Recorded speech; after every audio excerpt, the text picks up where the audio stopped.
Hello વિદ્યાર્થી મિત્રો, હું તમારું માનવ ક્લાસીસમાં ફરી હાર્દિક સ્વાગત કરું છું. તો ચાલો આજે આપણે આઈડિયલ સ્વપોથીનો ધોરણ 8 નો હિન્દીનો પાઠ 3 લાવી રહ્યા છીએ. તો ફટાફટ આપણી ચેનલને લાઈક એન્ડ સબસ્ક્રાઇબ કરવાનું ભૂલવાનું નથી અને વધુ વખત બને એમ શેર કરો, તેથી ઘણા બધા લોકો અમારા વિડીયો જોઈ શકે અને એને પણ સ્ટડી માટે ઉપયોગ થાય. તો ચાલો આપણે સોલ્યુશન સ્ટાર્ટ કરી પાડતાનું. પહેલા તો એનું નામ જાણી લઈએ, પ્રકાર જાણી લઈએ અને લેખક કોણ છે એ જોઈ લઈએ. તો કે નામ શું છે? તો કે મત બાટો ઇન્સાન કો. એ શું છે? કવિતા છે. અને એના લેખક કોણ છે? વિનય મહાજન. આ ખાસ યાદ રાખવાનું કે એનો પ્રકાર શું છે અને એના લેખક કોણ છે, કેમ કે વિકલ્પમાં પૂછાય છે તેના માટે. હવે આપણે એના વિકલ્પનું સોલ્યુશન કરી. તો જોઈ પહેલો વિકલ્પ આપણે. પહેલું છે મત બાટો इंसान को काव्य के कवि कौन है? तो विनय महाजन. कवि किसे न बांटने की बात कहते हैं? तो के इंसान. किसकी मुस्कान को कोई रोध नहीं पाएगा? तो के मौसम की. ईसाइयों का पूजा स्थल खाली जगह. तो के गिरजाघर. मंदिर मस्जिद गिरजाघर बनाना अर्थात. तो के भगवान को बांटना. धरती के ऊपर किसका वितान है? तो के गगन का. પછી છે અહીંયા સાતમો વિકલ્પ, કોણ મજબૂર है? તો કે દીપક. હવે ખાલી જગ્યા છે અભી रात तो शुरू हुई है, खाली जगह बैठी दूर है, मंजिल. दुनिया में खाली जगह की भावना फैलने की शुरुआत हुई है, समानता. मिला न खाली जगह का संदेशा हर घाटी मैदान को, सूरज. अभी खाली जगह का जल देना है पर प्यासी चट्टान को, पिया. ખાલી જગ્યા જો તમે કાવ્ય પંક્તિ પાકી કરી લેશો તો તમને એકદમ આવડી જશે અને તમારે પાકી પણ નહીં કરવી પડે. તેથી પહેલા તમારે કાવ્ય પંક્તિ પણ પાકી કરી લેવી અને તમારે ફાયદો શું થાય?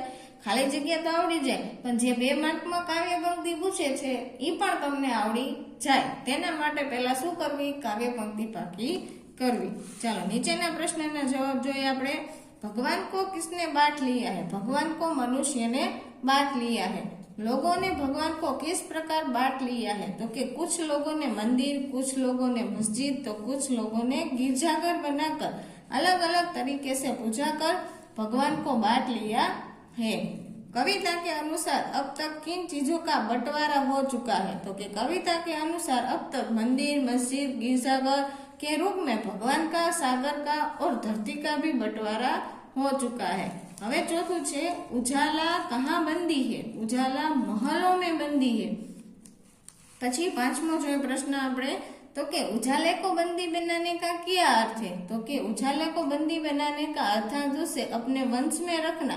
यही कारण है कि अब धनवानों के घर में बिजली की रोशनी नजर आती है, परंतु गरीबों की झोपड़ियों में वैसा उजाला नहीं दिखाई देता.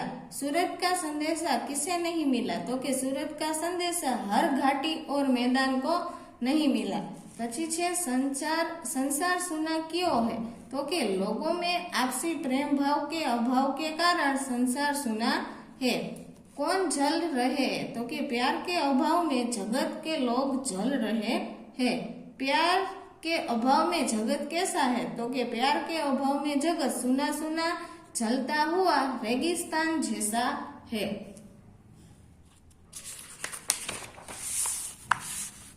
પછી 10મો છે हरी भरी धरती को कौन सी परिस्थितियां रेगिस्तान में बदल सकती है? तो कि अगर धरती पर प्यार न हो तो हरी भरी धरती भी रेगिस्तान में बदल सकती है. चट्टानों की प्यास कैसे बुझाई जा सकती है? तो कि चट्टानों की प्यास प्रेम रूप जल से अर्थात भेदभाव के कारण जो लोग पत्थर जैसे कठोर हो गए हैं उनके साथ समानता का व्यवहार करके बुझाई जा सकती है. हर द्वार पर किसका पहरा होगा? तो कि हर द्वार पर सूरज का पहरा होगा. खिलती हुई बहार पर किसका हक होगा? तो कि खिलती हुई बहार पर हर उदास आंगन का हक होगा. चलो नाना प्रश्न अहीं पूरा थाय छे. हवे आपणे प्रश्नों के उत्तर लिखिए जोवाना छे नीचे. पहलो प्रश्न है इंसान को बांटने का क्या अर्थ है? तो कि अर्थ है कि सभी को एक समान दृष्टि से न देखना.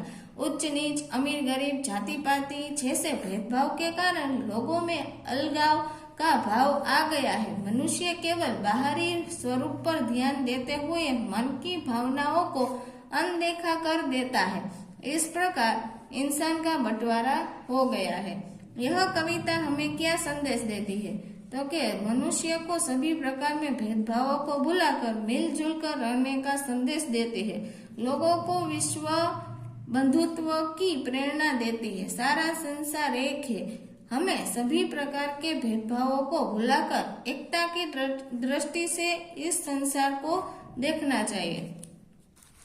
હવે નીચે તમને કાવ્ય પંક્તિના ભાવાર્થ આપેલા છે, તો આપણે જોઈએ તે વેલા पहलू छे अभी रात तो शुरू हुई है, मंजिल बैठी दूर है, उजियाला महलों में बंदी हर दीपक मजबूर है। तो कि एनो अर्थ शू थाय छे? तो कि जो आपणे लोगों में समानता की भावना फैलाने की अभी सिर्फ शुरुआत हुई है, उसका लक्ष्य बहुत दूर है, उसके लिए बहुत प्रयत्न करने होंगे। बिजली की रोशनी सिर्फ धनी लोगों के घरों में है, गरीबों की झोपड़ी में दिए का ही उजाला है। रोदन का पाए फिर कोई मौसम की मुस्कान को, धरती बाटी सागर बाटा मत बाटो इंसान को। तो कि यदि लोग में समानता की भावना फैल जाए तो कोई भी किसी पर भी जुल्म नहीं कर पाएगा। धरती और सागर को तो विभिन्न रूपों में बांट लिया है, परंतु मनुष्य को हमें अब नहीं बांटना चाहिए। હવે છે अभी प्यार का जल देना है हर प्यासी चट्टान को, धरती बाटी सागर बाटा मत बाटो इंसान को। तो ये એવું समझावा मांगे છે કે हर प्यासी चट्टान को प्यार का जल देकर हमें उसकी प्यास को बुझाना है। यहाँ पर प्यासी चट्टान भेदभाव के कारण कठोर हो चुके लोगों को कहा गया है कि हमें धरती और सागर को तो विभिन्न रूपों में बांट लिया है, परंतु हमें अब मनुष्य को नहीं बांटना चाहिए। चलो હવે આપણે જે કાર્ય પંક્તિ પૂર્ણ કરવાની છે તમારે ક્યાંથી ક્યાં છે તો એ જોવાનું પહેલા તો કે મંદિર મસ્જિદ થી ક્યાં સુધી છે ઇન્સાન કો, તો અહીંયા સુધીનું તમારે લખવાનું। તો કે મંદિર મસ્જિદ गिरजाघर ने बांट लिया भगवान को, धरती बाटी सागर बाटा मत बाटो इंसान को। પછી છે साथ उठे सब तो पहरा हो, सूरज का हर द्वार पर हर उदास आंगन का हक हो, खिलती हुई मुस्कान को। હવે છે સમાનાર્થી શબ્દ નીચે रा तो मार्ग, वितान तो अवकाश, धरती तो पृथ्वी, रोदना तो कुचलना, उजियाला तो रोशनी, मंजिल तो लक्ष्य, पहरा तो सुरक्षा, रेगिस्तान तो मरुस्थल, बंदी तो गुलाम, मजबूर तो विवश, चट्टान तो शिलाखंड। હવે છે વિલોમ શબ્દ धरती तो गगन, सूरज तो चांद, प्यास तो नफरत, ऊपर तो नीचे, उजाला तो अंधेरा, शरू तो अंत। હવે નીચે આપણે અહીંયા જોડકું આપેલું છે। પેલું છે શીખ, તો એમાં આવશે ગુરુ ગ્રંથ સાહબ, પછી પારસી તો આવશે અવેસ્તા, ઇસ્લામ તો કુરાન, हिंदू तो गीता, ईसाई तो बाइबिल। હવે છે શબ્દકોશને ક્રમમાં ગોઠવો, તો પહેલા જો સ્વર આવતો હોય તેને રાખવાના અને પછી કકાવારી પ્રમાણે। તો આમાંથી પહેલા આવશે આંગન, પછી આવશે ઇન્સાન, ઉપર, પછી પ્યાસી, પછી રેગિસ્તાન, વિતાન અને સાગર। હવે નીચેનામાં ઉદાસ, गिरजाघर, घाटी, चट्टान, પછી બંદી, મંઝિલ અને મુસ્કાન। ચાલો આ પાઠ આપણો અહીંયા પૂરો થાય છે, તો આપણે અહીંયા વિરામ આપશું। અને તો અમે એવી આશા રાખી છીએ કે તમે વધુ વખત અમારી ચેનલને શેર પણ કરશો અને તમે પણ સબસ્ક્રાઇબ એન્ડ લાઇક કરવાનું ભૂલશો નહીં।